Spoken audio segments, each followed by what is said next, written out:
નમસ્કાર, આપ જોઈ રહ્યા છો નેશન પ્લસ ન્યૂઝ. હું છું આપની સાથે હિરલ પંડ્યા. વડોદરા જિલ્લાના સાવલી તાલુકાના મંજુસર પાસે આવેલા લામડાપુરા કેનાલ નજીક ફાયરિંગની એક સનસનાટીભરી ઘટના સામે આવી છે. મૂળ ઉત્તર પ્રદેશના અને હાલ મંજુસરમાં રહેતા એક 22 વર્ષીય યુવકે પારિવારિક કલેશથી કંટાળીને રિવોલ્વર વડે પોતાની છાતીના ભાગે ગોળી મારી આત્મહત્યા કરવાનો પ્રયાસ કર્યો છે. સાવલીના મંજુસર નજીક લામડાપુરા કેનાલ પાસે લોહીલુહાણ હાલતમાં એક યુવક તરફડતો હોવાની માહિતી મળતા જ પોલીસ કાફલો ઘટના સ્થળે પહોંચ્યો હતો. પ્રાથમિક તપાસમાં બહાર આવ્યું છે કે 22 વર્ષીય રણજીત ચૌધરી નામના યુવકે ગૃહ કલેશથી કંટાળીને આ આત્યંતિક પગલું ભર્યું હતું. યુવકે પોતે જ પોતાની છાતીમાં ગોળી મારી દીધી હતી અને ત્યારબાદ પુરાવાનો નાશ કરવાના હેતુથી હથિયારને કેનાલના વહેતા પાણીમાં ફેંકી દીધું હતું. ઘટનાની ગંભીરતાને જોતા જ મંજુસર પોલીસની સાથે લોકલ ક્રાઇમ બ્રાન્ચ અને સ્પેશિયલ ઓપરેશન ગ્રુપના ઉચ્ચ અધિકારીઓએ કેનાલની આસપાસનો વિસ્તાર કોર્ડન કરી તપાસ શરૂ કરી છે. તેમજ પુરાવા એકત્રિત કરવા માટે એફએસએલની ટીમની પણ મદદ લેવાઈ રહી છે. ગંભીર રીતે ઘવાયેલા યુવકને તાત્કાલિક સારવાર માટે વડોદરાની સયાજી હોસ્પિટલ ખાતે ખસેડવામાં આવ્યો છે, જ્યાં તેની હાલત અત્યંત નાજુક હોવાનું જાણવા મળ્યું છે અને હાલમાં તે એસઆઈસીયુમાં બેભાન અવસ્થામાં છે. તબીબોના જણાવ્યા અનુસાર યુવકને લમણે નહીં પરંતુ છાતીના ભાગે ગોળી વાગી છે.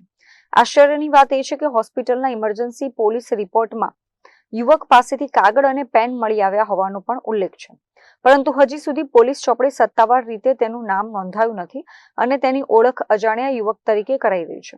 પોલીસે હાલ આત્મહત્યાના પ્રયાસનો ગુનો નોંધીને કેનાલમાં ફેંકાયેલું હથિયાર શોધવા અને આ ગેરકાયદેસર હથિયાર યુવક ક્યાંથી લાવ્યો હતો તે તમામ દિશામાં તપાસના ચક્રો ગતિમાન કર્યા છે.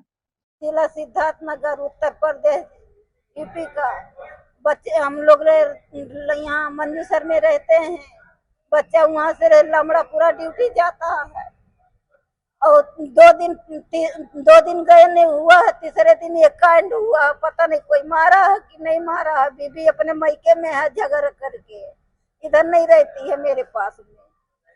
और उसी के लालच में वो बच्चा उधर ही ड्यूटी करता है, उधर ही देखभाल करने के लिए ताक तूक देखने के लिए जाता है. वो उसको ये रात में कांड हुआ.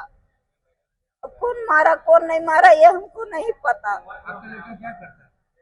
वो कंपनी में काम करता है, कलर वाले कंपनी में. गोली कैसे लगी? अब गोली कैसे लगा यही हमको खुद नहीं मालूम कि किसने मारा उसको, कि लड़की की बाप मारा कि कौन मारा. वो वही नहीं पता कि दोस्त कोई मारा कि कैसे हुआ कि हुआ कैसे हुआ, हमको खुद नहीं मालूम.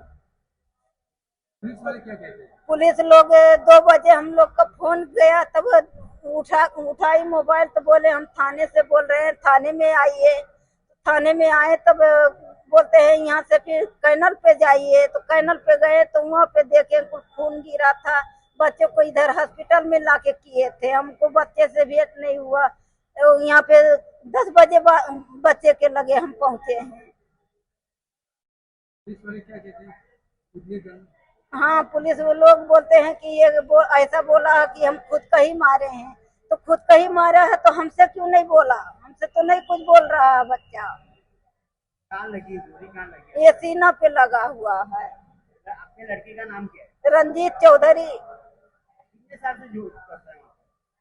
वहाँ पे अबे 3 दिन पकड़ने हुआ, दूसरे जगह करता था तो वहाँ से मतलब पैसा वैसा के बारे में वहाँ पे मतलब छोड़ दिया तो दूसरे जगह वही वहाँ पकड़ा है. 3 दिन हुआ उसको पकड़ने.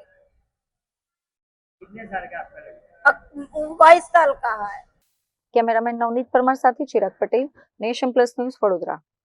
સમાચારોના સતત અપડેટ મેળવવા માટે અમારી નેશન પ્લસ ન્યૂઝની યુટ્યુબ ચેનલને સબસ્ક્રાઇબ કરો, બેલ આઇકન દબાવો અને જોડાયેલા રહો ફેસબુક, ઇન્સ્ટાગ્રામ અને ટ્વિટર પર.